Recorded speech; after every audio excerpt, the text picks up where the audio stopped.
శంబిపూర్ రాజు గారు.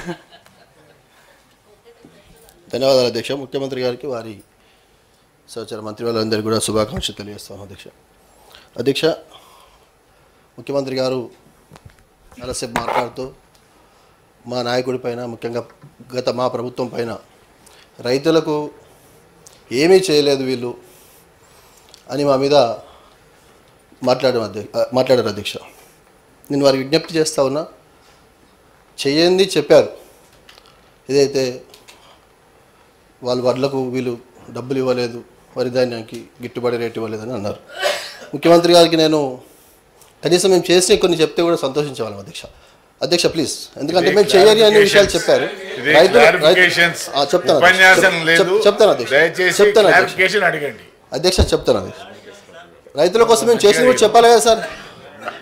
మా ప్రభుత్వం రాగానే చెరువుల పూడిక తెలంగాణలో అయితే అధ్యక్ష రైతులందరూ కూడా బోర్ల మీద, బావుల మీద ఆధారపడి ఉంటారు అధ్యక్ష.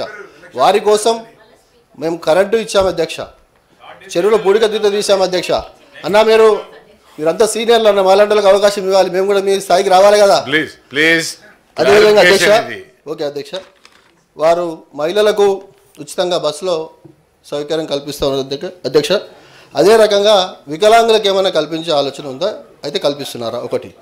రెండవది అధ్యక్ష, డ్రగ్స్ విషయంలో 100% ఆ సభ కానీ ఈ సభ కానీ మనందరూ మీరు కూడా చెప్పారు, తప్పకుండా మనం అందరూ సహకారం, ఎందుకంటే ఎవరి పిల్లలైనా పిల్లలే కాబట్టి తప్పకుండా మనం దానికి మద్దతు ఇవ్వాల్సింది అందరం కూడా. అదే రకంగా బార్లు, పబ్బులు, మరి వాటి వల్ల కూడా యువత ఖరాబ్ అయ్యే అవకాశం ఉంది. వాటిని కూడా ఏమైనా బంద్ చేసే అవకాశం ఉందా? మీ ప్రభుత్వం ఏమైనా నిర్ణయం తీసుకునేది ఉందా అని చెప్పేసి నేను విజ్ఞప్తి. అధ్యక్ష థ్యాంక్ యూ అధ్యక్ష. ఒక మాట అధ్యక్ష. లేదు క్లోజ్ ప్లీజ్. ప్రజాస్వామ్యం ఏమంటారు, గొంతు నొక్కుతారు ఎట్లా అధ్యక్ష? అక్కడ ఇప్పుడు ప్రజాస్వామ్యం కాబట్టి నువ్వు అడిగిన చెప్పని